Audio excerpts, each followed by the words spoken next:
नमस्कार, मैं हूं अंकुर और आप देख रहे हैं सत्यहिंदी.com। एक नजर अब तक की सुर्खियों पर। देश में होने वाले अगले लोकसभा चुनाव से पहले बीजेपी एनडीए के कुनबे को बढ़ाने में लगी हुई है। इसी क्रम में चिराग पासवान और उनके चाचा पशुपति को भी एनडीए में शामिल किया गया है। कहा जा रहा है कि बीजेपी चाहती है कि चिराग और पशुपति अब एक हो जाएं, लेकिन अब इसमें नया मोड़ आ गया है। चिराग पासवान के बाद अब उनके चाचा पशुपति कुमार पारस ने भी हाजीपुर सीट से चुनाव लड़ने की बात कही है। समाचार एजेंसी एएनआई से बात करते हुए राष्ट्रीय लोक जनशक्ति पार्टी के अध्यक्ष पशुपति पारस ने कहा कि मैं हाजीपुर से चुनाव लड़ूंगा, ये हमारा अधिकार है। मैं हाजीपुर का सांसद हूं, मैं भारत सरकार का कैबिनेट मंत्री हूं, ये मेरा अधिकार है। मैं एनडीए का पुराना और विश्वासी सहयोगी हूं। मैं हाजीपुर से लड़ूंगा, दुनिया की कोई ताकत नहीं रोक सकती। बता दें, दूसरी तरफ लोक जनशक्ति पार्टी रामविलास के प्रमुख और जमुई से सांसद चिराग पासवान कई बार हाजीपुर से चुनाव लड़ने की घोषणा कर चुके हैं। उत्तर प्रदेश के वाराणसी में भारी पुलिस फोर्स की मौजूदगी में महात्मा गांधी की विरासत सर्व सेवा संघ परिसर को खाली करा लिया गया। मौके पर पहुंची पुलिस और प्रशासन के अफसरों ने परिसर में रह रहे लोगों का सामान घरों से निकालना शुरू किया तो अफरा तफरी फैल गई। परिसर में कई सालों से रह रहे लोगों को जब निकाला जाने लगा तो पुलिस और प्रशासनिक अफसरों के साथ उनकी तीखी नोकझोंक हुई। इसी बीच कुछ लोग धरने पर बैठ गए और नारेबाजी व प्रदर्शन करने लगे। तभी पुलिस ने 62 दिनों से आंदोलन कर रहे कई सत्याग्रहियों को हिरासत में ले लिया और उन्हें पुलिस लाइन ले जाया गया। मौके पर पुलिस की कई गाड़ियां और बुलडोजर खड़े हैं। सुप्रीम कोर्ट में सर्व सेवा संघ की याचिका खारिज होने के बाद प्रशासन ने सख्त रुख अपनाया है। माना जा रहा है कि वाराणसी जिला प्रशासन गांधी, विनोबा और जयप्रकाश की विरासत को जमींदोज कर सकता है। राजघाट स्थित सर्व सेवा संघ परिसर शनिवार सुबह करीब 6 बजे पुलिस छावनी में बदल गया। सैकड़ों पुलिस कर्मियों को साथ लेकर पहुंचे प्रशासनिक अफसरों ने परिसर में रहने वालों को आवास खाली करने की चेतावनी दी। अचानक पुलिस के पहुंचने से वहां अफरा तफरी फैल गई और 62 दिनों से परिसर में सत्याग्रह आंदोलन चला रहे गांधी, विनोबा के समर्थक विरोध प्रदर्शन करने लगे। पुलिस की इस कार्रवाई से नाराज सर्व सेवा संघ के लोगों ने मेन गेट पर धरना शुरू कर दिया। शनिवार को प्रधानमंत्री मोदी एक बार फिर पिछले यूपीए सरकार पर हमलावर हुए। उन्होंने रोजगार मेले को संबोधित करते हुए कहा कि उसके दौर में बैंकिंग सेक्टर ने बर्बादी को देखा, झेला और अनुभव किया। पीएम मोदी ने नाम लिए बगैर गांधी परिवार पर भी हमला बोला और कहा, एक समय देश में फोन बैंकिंग घोटाला होता था।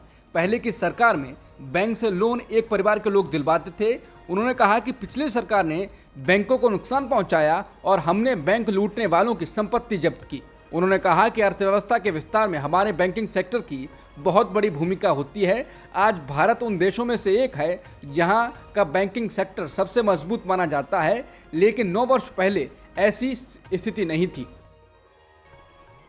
मणिपुर से एक के बाद एक खतरनाक खबरें आ रही हैं। पहले पुरुषों की भीड़ द्वारा आदिवासी महिलाओं को नग्न घुमाने की खबर ने हंगामा मचा रखा है। उसके बाद ऐसी ही और खबरें भी आ रही हैं।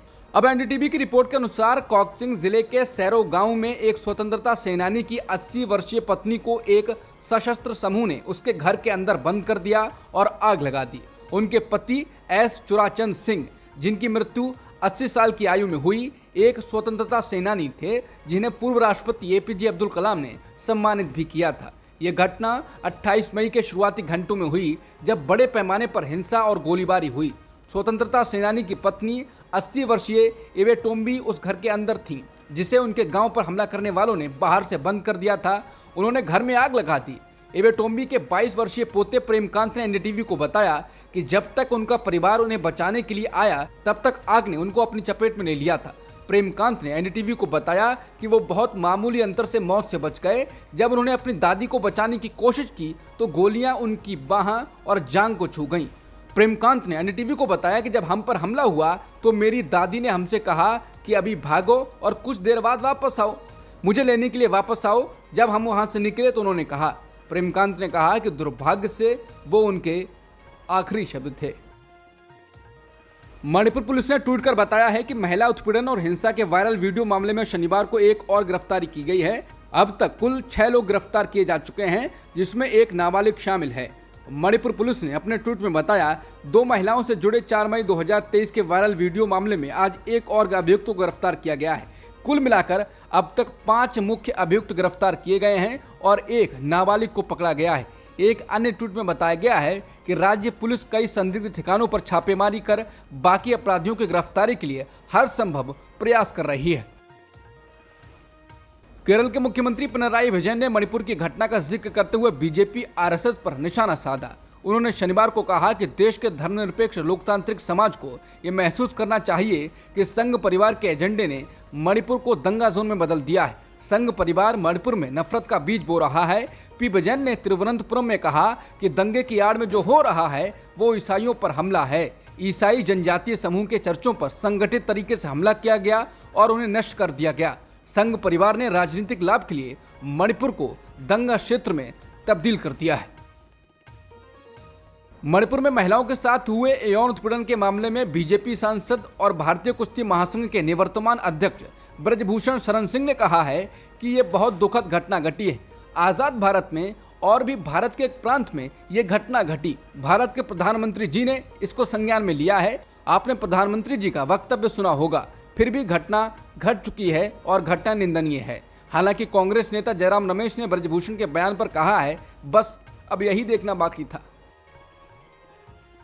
2 मणिपुरी महिलाओं को निर्वस्त्र कर घुमाने की घटना के संबंध में पुलिस शिकायत दर्ज होने से ठीक 2 दिन पहले उसी पुलिस स्टेशन में एक अन्य मामले में एक और 0 एफआईआर दर्ज की गई थी। यह एफआईआर कुकी जो महिलाओं के कथित अपहरण, बलात्कार और हत्या के संबंध में दर्ज कराई गई थी। अब 2 महीने से अधिक समय बाद शिकायत दर्ज कराने वाले परिवार ने द इंडियन एक्सप्रेस को बताया है कि उन्हें नहीं पता कि जांच में कोई प्रगति हुई है या नहीं। पुलिस सूत्रों ने इंडियन एक्सप्रेस को बताया कि इस मामले में अब तक कोई गिरफ्तारी नहीं हुई है। पुलिस महानिदेशक राजीव सिंह ने जांच की स्थिति पर कोई टिप्पणी नहीं की। वहीं इम्फाल पूर्व के पुलिस अधीक्षक शिवकांत ने कॉल और संदेशों का जवाब नहीं दिया। बता दें, 0 एफआईआर किसी भी पुलिस स्टेशन में दर्ज की जा सकती है, भले ही अपराध उसके अधिकार क्षेत्र में हो या ना। मणिपुर में हिंसा के दौरान ऐसी कई एफआईआर दर्ज की गई हैं क्योंकि परिवार या तो विस्थापित हो गए थे या उनके प्रियजन घायल हो गए थे या घर से दूर के इलाकों में मारे गए थे। केंद्रीय मंत्री स्मृति ईरानी ने मणिपुर में महिलाओं को निर्वस्त्र घुमाने के वायरल वीडियो पर कहा है कि ये मुद्दा न केवल संवेदनशील है बल्कि राष्ट्रीय सुरक्षा पर भी असर डालने वाला है। विपक्षी नेताओं को इसकी जानकारी थी, लेकिन विपक्ष संसद के पटल पर इस मुद्दे पर चर्चा नहीं करना चाहता। उन्होंने कहा, बेहद चिंताजनक बात यह है कि कल राजस्थान राज्य के एक मंत्री ने राज्य में महिलाओं के खिलाफ अपराध पर बात की, लेकिन उन्हें बड़े ही अपमानित ढंग से मंत्रिमंडल से बर्खास्त कर दिया गया। राजस्थान के मुख्यमंत्री अशोक गहलोत ने जयपुर में एक प्रेस कॉन्फ्रेंस करते हुए मणिपुर को लेकर पीएम मोदी पर निशाना साधा।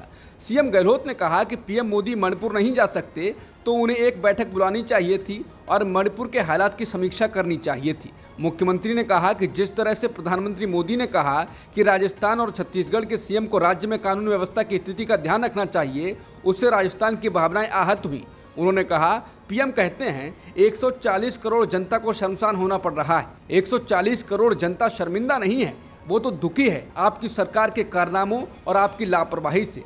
सीएम गहलोत ने कहा कि मणिपुर में उनकी सरकार है। स्थिति कंट्रोल करने की जगह गृह मंत्री चुनावी राज्यों में घूमते रहे। वहां अगर कांग्रेस की सरकार होती तो आप कल्पना कीजिए क्या क्या बोलते। उन्होंने सीधा पीएम पर निशाना साधते हुए आगे कहा, 77 दिन हो गए, आपने एक शब्द नहीं कहा। एक राज्य में आग लग रही हो और आप कुछ नहीं कर रहे हैं, लेकिन जैसे ही सुप्रीम कोर्ट ने आदेश दिया फिर पीएम बोले।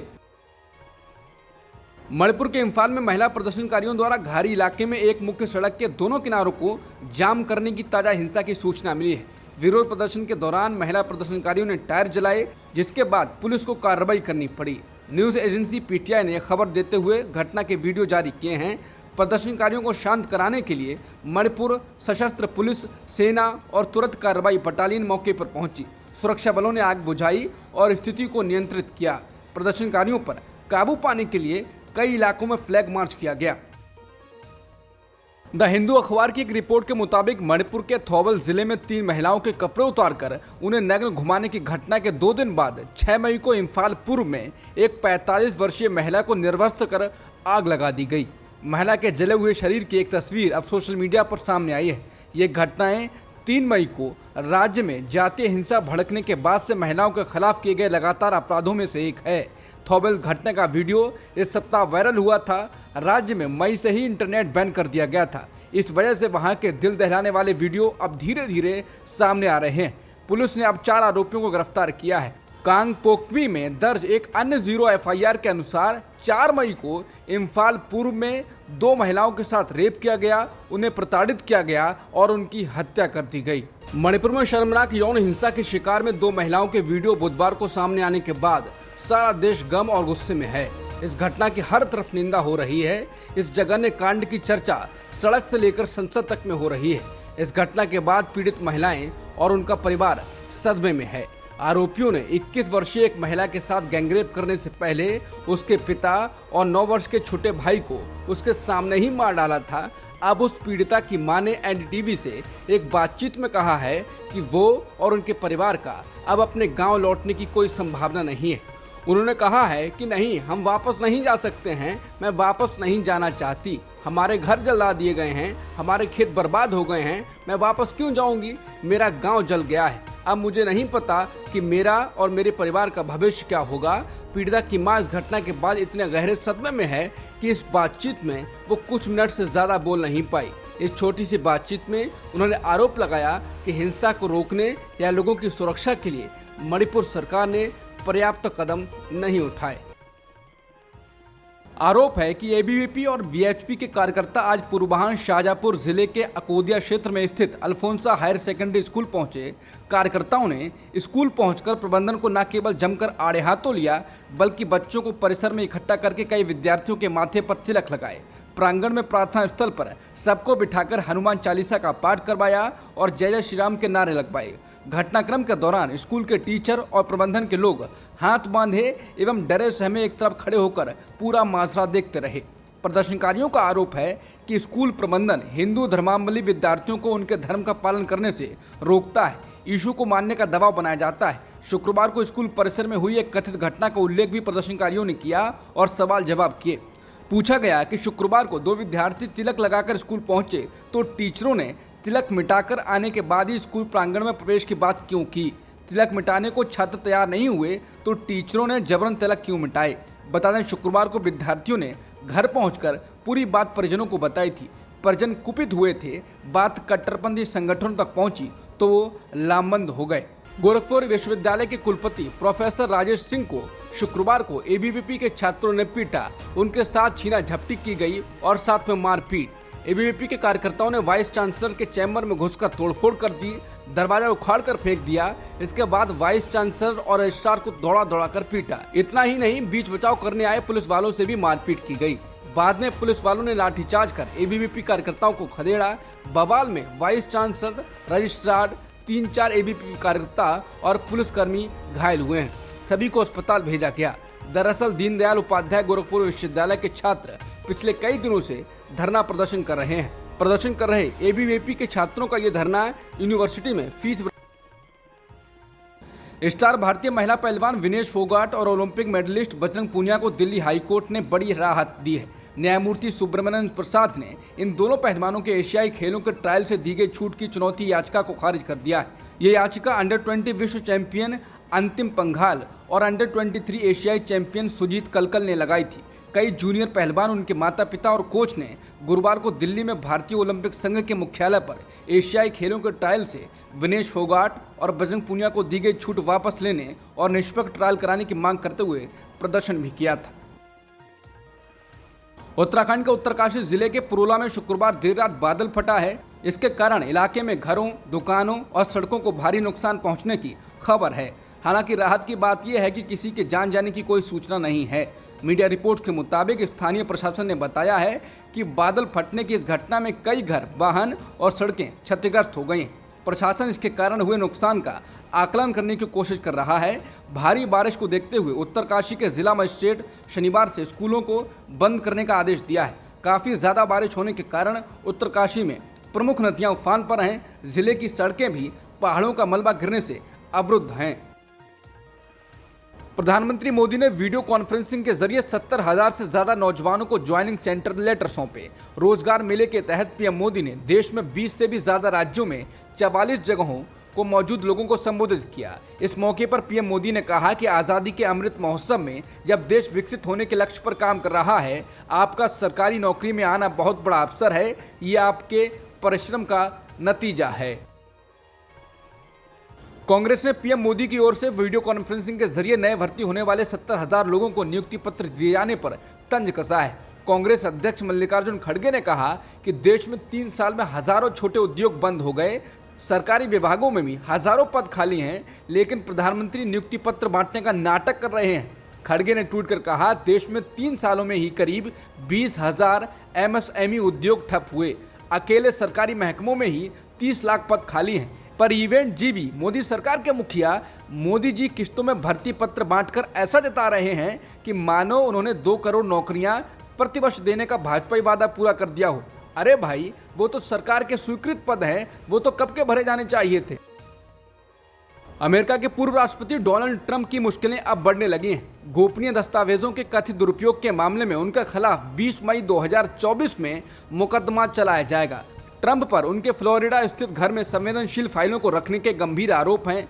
अभियोजकों का कहना है कि उन्होंने पद छोड़ने के बाद अवैध रूप से गुप्त दस्तावेज रखे और जब सरकार ने उन्हें वापस लेना चाहा तो उनके काम में बाधा पैदा की। पूर्व राष्ट्रपति का कहना है कि उनके चुनावी अभियान को बर्बाद करने के लिए जानबूझकर इस तरह के प्रयास किए जा रहे हैं। उन्होंने खुद को बेकसूर बताया है। अब तक की खबरों में इतना ही। बाकी खबरों के लिए बने रहिए सत्यहिंदी.com के साथ।